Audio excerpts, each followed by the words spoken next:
మాట్లాడుతున్నాను డబ్బులు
తప్పు మీరు డిసైడ్ చేయండి. అక్కడ ఏం జరిగిందంటే ఈయన తాలూకు పెట్టి ఆయన జరిపాడు. ఆ పెట్టే వస్తువు ఏదైతే ఉందో వస్తువు జరిపాడు. జస్ట్ ఈయనే అడిగాడు, నా వస్తువు ఎందుకు జరిపోయా అని అడిగాడు. నీ వస్తువు నేను జరపలేదు, చూసి మాట్లాడారు అవతల ఆయన అన్నాడు. నువ్వు నేను చూసేది ఆ పోలీసులే తెలుస్తారులే అని పోలీసుని పిల్లలు మొదలెట్టాడు ఆయన. పోలీసులు మరి ఇక్కడ అందుబాటులో లేరు. ఈ పోలీసులు వచ్చే లోపు అవతల వాళ్ళు ఎవరైతే ఉన్నారో అందరూ వచ్చి మనల్ని మ్యాన్ హ్యాండిల్ చేయడం స్టార్ట్ చేశారు. ఎప్పుడైతే స్టార్ట్ చేశారో ఆయన కూడా హ్యాండిల్ చేయడం మొదలు. ఇంక ఒకటే చేతిలో వాటర్ బాటిల్ ఉంది, ఒక షాట్, అక్కడితో క్లోజ్.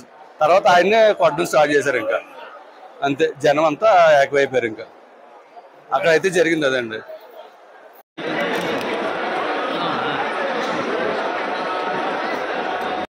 గవర్నమెంట్ జాబే.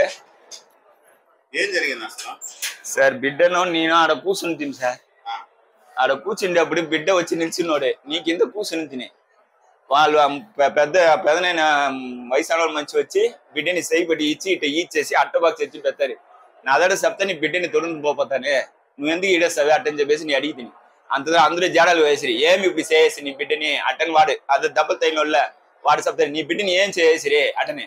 నా బిడ్డని ఏదైనా చేస్తే నా కోపం ద్వారా వస్తుంది, నీ అడుగుతాను నీ అడుగుతాను అంటే నేను చెప్తాను. నేను మొన్నే అందరూ చేసేది తోసి బిడ్డ వచ్చి జలప్రసాద కింద వచ్చి పడిపోయినాడు. పడి నా కోపం వేసి నీ బాటిల్ ఎత్తి కొట్టేసింది. కెమెరా కావాలంటే మీరు చెక్ చేసుకుంటా సార్. అవును సార్, ఈడ ఎముకలు ఇరిగి ఉంటాయి సార్. ఇంట్లో ఈ నొప్పి తాగడం వల్ల